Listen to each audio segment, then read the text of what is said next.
అనాదిగా సింగరేణి కార్మికులకు రక్షణగా నిలుస్తూ వస్తున్న ఏకైక యూనియన్ ఏఐటీయూసీ మాత్రమేనని ఆ యూనియన్ రాష్ట్ర ప్రధాన కార్యదర్శి బాలరాజ్, ఉప ప్రధాన కార్యదర్శి నరసింహ అన్నారు.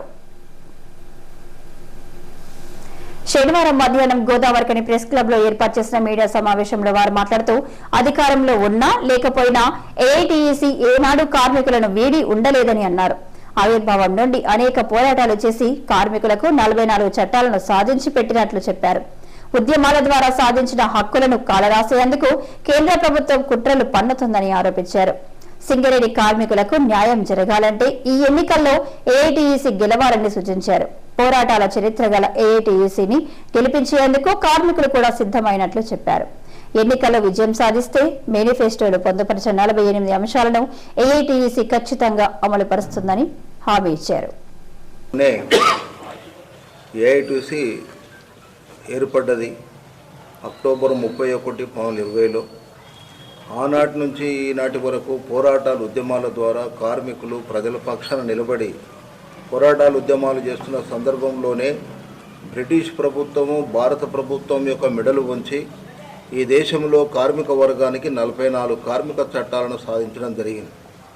ఈ రాష్ట్రంలో మరి బీజేపీ అధికారానికి వచ్చిన తర్వాత, దేశంలో అధికారానికి వచ్చిన తర్వాత బీజేపీ కార్మిక వర్గానికి వ్యతిరేకంగా పెట్టుబడిదారీ కార్పొరేట్ శక్తులకు మేలు చేసేందుకోసం ఈ 44 కార్మిక చట్టాల్లో 29 కార్మిక చట్టాలను సమూలంగా మార్చేసి కేవలం 4 కోడ్లు తీసుకొచ్చి ఆ 4 కోడ్లు కూడా పెట్టుబడిదారులకు మేలు చేసే విధంగా తయారు చేసినటువంటి విధానానికి వ్యతిరేకంగా ఇప్పటికే దేశవ్యాప్తంగా 26 సార్లు దేశవ్యాప్తంగా సమ్మెలు చేసినాం. ప్రదర్శనలు, ధర్నాలు ఈ ప్రభుత్వానికి వ్యతిరేకంగా చేస్తున్నప్పటికీ కేంద్ర ప్రభుత్వం తన యొక్క విధానాలను కొనసాగిస్తుంది. దాని వ్యతిరేకంగా పోరాటం చేస్తున్నాం. ఇదే సందర్భంలో చూస్తే ఒక పక్క రైతులు వాళ్ళు పండించినటువంటి పంట గిట్టుబాటు ధర లేదు. అదేవిధంగా వాళ్ళకు ఉన్నటువంటి 3 చట్టాలను రద్దు చేసి ఆ యొక్క రైతుల యొక్క చేతులను విరగొట్టి వారి హక్కుల్ని కూడా కాలరాసినటువంటి ప్రభుత్వం మీద దాదాపుగా మీ అందరూ తెలుసు 13 నెలల పాటు దేశంలో నిరంతరాయంగా పోరాటం జరిగింది. చివరికి ముఖాల నిలబడి ఆయన చెప్పడం జరిగింది, నన్ను క్షమించండి, ఆ చట్టాలను నేను అమలు చేయనని. కానీ అమలు చేయనని చెప్పి ఈరోజు వరకు కూడా అవి పక్కన పెట్టకుండా దాన్ని రద్దు చేయకుండా ఈ ప్రభుత్వం తాత్పర్యం చేయడాన్ని కూడా మేము తీవ్రంగా వ్యతిరేకిస్తున్నాం. ఇదే సందర్భంలో దేశవ్యాప్తంగా కార్మిక వర్గం తరఫున ఏఐటీయూసీ పోరాటాలు ఉద్యమాలు చేస్తుంది. మొట్టమొదటి సంఘం రాజకీయాలను బట్టి కార్మిక సంఘాలను ఏర్పాటు చేసుకొని ఒక పక్క కార్మికుల ఐక్యత వర్ధిల్లాలని చెప్తూనే మరొక పక్క ఐక్యతకు విఘాతం కలిగించినప్పటికీ దేశంలోనే మొట్టమొదటి మరి పెద్ద కార్మిక సంఘం ఈ ఏఐటీయూసీ. ఈరోజు ఇక్కడ సింగరేణిలో ఎన్నికలు జరుగుతున్నాయి. ఈ సింగరేణిలో కూడా మీ అందరూ తెలుసు, గతంలో మరి సింగరేణిలో ఏఐటీయూసీ ఏకఛత్రాధిపత్యంగా కార్మికుల పక్షాన నిలబడి వారి హక్కుల్ని కాపాడినటువంటి చరిత్ర. వారికి గ్రాట్యుటీ కానీ 20 లక్షల రూపాయలు వస్తుందంటే కేవలం ఏఐటీయూసీ పోరాటాల వల్ల, సాధన వల్లనే సాధ్యమైంది.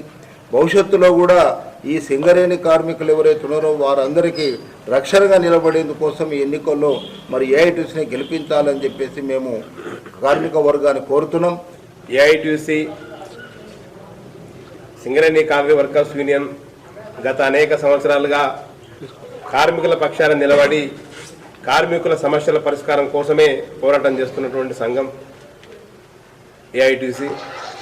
ఢిల్లీ నుంచి కామ్రేడ్ గురుదాస్ గుప్తా గారు కానీ, ఇప్పుడు రామేంద్ర కుమార్ గారు కానీ దేశవ్యాప్తంగా బొగ్గు గనుల్లో ఉన్నటువంటి కార్మికులు ఎదుర్కొంటున్నటువంటి సమస్యలపైన ఇది సెంట్రల్ నుంచి కింది నుంచి పై దాకా మా ఏఐటీయూసీ నాయకత్వం అంతా కూడా ఉండి పోరాటాలు చేస్తూ కార్మికుల హక్కుల సమస్యల కోసం పోరాటం చేస్తూ ఉన్నారు. మేము ఈరోజు అంటే కొన్ని సంఘాలు ఇవాళ పుట్టగొడుగులా పుట్టుకొస్తున్నటువంటి కొన్ని సంఘాలు ఇవాళ పుట్టి రేపు చనిపోతున్నటువంటి సంఘాలు కూడా చాలా సంఘాలు ఉన్నాయి. అవి మీ అందరూ ప్రత్యక్షంగా ప్రజెంట్ చూస్తూ ఉన్నారు. కానీ ఏ అధికారం ఉన్నా లేకపోయినా అధికారంతో సంబంధం లేకుండా కార్మికులు వారి సమస్యల పరిష్కారం కోసం నిరంతరం పోరాటం చేస్తున్నటువంటి సంఘం ఏదైతే ఉందంటే అది ఏఐటీయూసీ. మొన్నటిదాకా మేము గుర్తింపులో లేకున్నప్పుడు కూడా అసలు గుర్తింపు సంఘం ఉండి కార్మికులకు అన్యాయం చేస్తూ ఆ సంఘం ఎన్నికలు కాకుండా మేనేజ్మెంట్తో పొత్తు పెట్టుకొని మేనేజ్మెంట్తో కుమ్మక్కై గుర్తింపు సంఘం ఎన్నికలు కాకుండా కూడా చేస్తున్నటువంటి ప్రయత్నంలో ఏఐటీసీ హైకోర్టు దాకా పోయి అనేక పోరాటాలు, మన ఆర్ఎల్సీ దగ్గర అనేక పోరాటాలు నిర్వహించి ఖచ్చితంగా కార్మికుల హక్కు, ఎన్నికలు అనేది, ఓటు అనేది కార్మికుల హక్కు.